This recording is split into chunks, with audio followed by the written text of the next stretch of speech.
देश में बड़ा बर्निंग मुद्दा है और इस पे भी हमारी वर्ल्ड ऑफ हैप्पीनेस सोसाइटी को अपने व्यूज रखने चाहिए। और जो सांप्रदायिकता का मुद्दा नहीं है, मुद्दा है राम मंदिर निर्माण का मुद्दा। ये जब बात आती है तो मैं देखता हूं कि आधे से ज्यादा हिंदू पता नहीं कैसे भाव ले आते हैं, उनके चेहरे उतर जाते हैं, वो सोचते हैं ये कोई राजनीतिक मुद्दा है। ये राजनीतिक मुद्दा नहीं है। मैं आपको डिफरेंट एंगल से इस प्रॉब्लम के बारे में भी बताना चाहता हूं।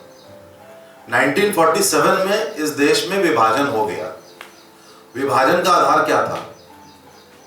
आधार था धर्म। इससे आप सहमत हैं कि धर्म के आधार पे विभाजन हो गया। उसके बावजूद भी हमारी कंट्री जो है वो कम्युनल नहीं थी, डेमोक्रेटिक सेकुलर कंट्री बनी हमारी। यह हमारी मान्यता थी कि जो हमारा पाकिस्तान था वो तो इस्लामिक स्टेट बना, लेकिन हम डेमोक्रेटिक कंट्री बने। हमने सबकी भावनाओं का आदर किया। अब एक जगह आई हमारे बहुसंख्यक समाज के जो भगवान हैं, भगवान राम, उनके जन्म स्थान की बात आई। तो ये बात तो सबको मालूम है कि अयोध्या में भगवान राम का जन्म हुआ था।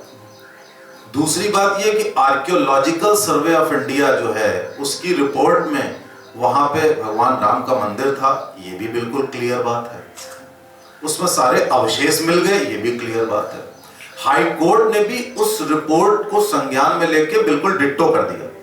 ये बात क्लियर होनी चाहिए कि हाई कोर्ट ने अभी जो फैसला दिया है वो फैसला इसके अगेंस्ट में नहीं दिया। रिव्यू सुप्रीम कोर्ट में होना है, लेकिन उसके अगेंस्ट में नहीं दिया। उसने पूरी तरीके से माना कि वहां पे मंदिर था।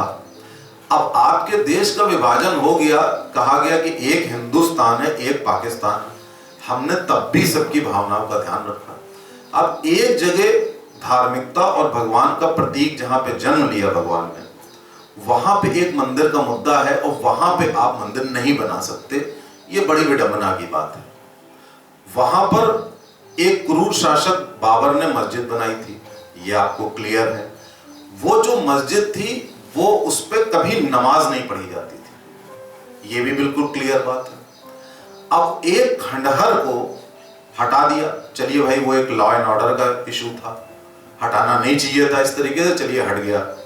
अब जब हट गया तो अब वहां पर आप मंदिर नहीं बना सकते, ये कोर्ट में लंबित है मामला।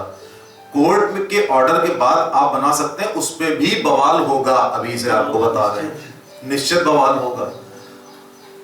एक डिफरेंस आप और समझिए लोगों से डिबेट करते समय कि मंदिर और मस्जिद में फर्क क्या होता है। मंदिर एक ऐसा स्थान होता है जहां पे हिंदू धर्म के लोग मानते हैं कि वहां ईश्वर साक्षात विराजमान है, वहां भगवान हैं, मूर्ति के रूप में है, जैसे भी हैं, और वहां पे आप जाके पूजा करते हैं। उस स्थान को भगवान का स्थान मानते हुए पूजा करते हैं। मस्जिद थोड़ा सा डिफरेंट है। मस्जिद एक प्लेस होता है जहां पे आप इकट्ठे होके खुदा की इबादत करते हैं। वो स्थान पवित्र है, लेकिन वहां पे मूर्ति के रूप में खुदा या भगवान मौजूद नहीं है। वहां पे लोग इकट्ठे होकर, वो चूंकि मूर्ति पूजा नहीं करते हैं, वो इकट्ठे होकर खुदा की इबादत करते हैं। तो इस डिफरेंस को समझना बड़ा इंपॉर्टेंट है कि मंदिर आपका साक्षात ईश्वर की जगह है और मस्जिद जो है वो एक इकट्ठा होने का स्थान है जहां पे आप खुदा की इबादत करते हैं। तो एक ये डिफरेंस डेफिनेटली है कि मंदिर का प्लेस इज हायर, क्योंकि उसके आगे कुछ नहीं है, वहां पे उसके आगे भी है। तो एक ये डिफरेंस आपने समझ लिया। एक आपने ये डिफरेंस समझ लिया कि पूरा बहुसंख्यक समाज जहां पर एकदम नोन फैक्ट है कि ईश्वर ने जन्म लिया है, तब भी आप नहीं कर सकते। अब कुछ लोग ये कहते हैं कि साहब ऐसा है, जो सो कॉल्ड सेकुलर हिंदूज होते हैं वो क्या कहते हैं कि तरह तरह के बेवकूफी के सजेशन आते हैं। एक सजेशन आता है कि वहां पर धर्मशाला बना दीजिए, एक सजेशन आया वहां टॉयलेट बना दीजिए, एक सजेशन आया वहां अस्पताल बना दीजिए। मेरे ख्याल से ये लोग तो बहुत ही महान हैं। ये तो बहुत ही गलत बात होती है, क्योंकि इन सारे प्लेसेस को बनाने के लिए जगह की कमी नहीं है। और सिंबोलिज्म का मतलब आप जानते होंगे कि जब कोई आपके दिमाग में इरिटेंट है तो आप विकास नहीं कर पाते। अक्सर लोग कहते हैं कि यार ये मुद्दा छोड़ो, विकास की बात करो। अक्सर ये बात होती है कि अरे छोड़ो ये मुद्दा, तो ये पॉलिटिकल मुद्दा है और विकास की बात करो। एग्रीड, कौन मना कर रहा है विकास की बात करने को। लेकिन जब कोई सिकनेस होती है, आपके शरीर में अगर कोई बीमारी है तो आपका शरीर ग्रो नहीं कर सकता, आप स्वस्थ नहीं हो सकते। इसी तरह आपके समाज में अगर कोई इरिटेंट है, आपका इरिटेंट बना हुआ है कि साहब हम इस देश में डिवीजन हो गया, सब कुछ हो गया, वहां पे भगवान का जन्म हुआ और वहीं पे वो स्थान नहीं बन सकता, वहां पे टॉयलेट की बनाने की बात कर रहे हो, अस्पताल बनाने की बात कर रहे हो, तो वो जो इरिटेंट होता है, उस इरिटेंट की वजह से यकीन मानिए कि विकास की गति धीमी हो जाती है और एक पॉलिटिकल मुद्दा तो बन ही जाता है। वैसे ये पॉलिटिकल मुद्दा नहीं है, ये सोशल मुद्दा है। उस इरिटेंट को आप हटा देंगे तो विकास कई गुना गति से बढ़ेगा। अगर आप कहीं सोसाइटी से कोई इरिटेंट है, कोई प्रॉब्लम हटा दीजिए, जैसे हम लोग कहते हैं कि अगर लोगों में खुशी आ जाए तो विकास बड़ी तेजी से होगा, ऐसे ही हम कहते हैं कोई इरिटेंट हटा दीजिए तो विकास बड़ी तेजी से होगा। तो ये कह देना कि वहां पे वो टॉयलेट बना दो, अस्पताल बना दो, ये और भी बड़ी बेवकूफी की बात है। वो मुद्दा सॉल्व होना चाहिए।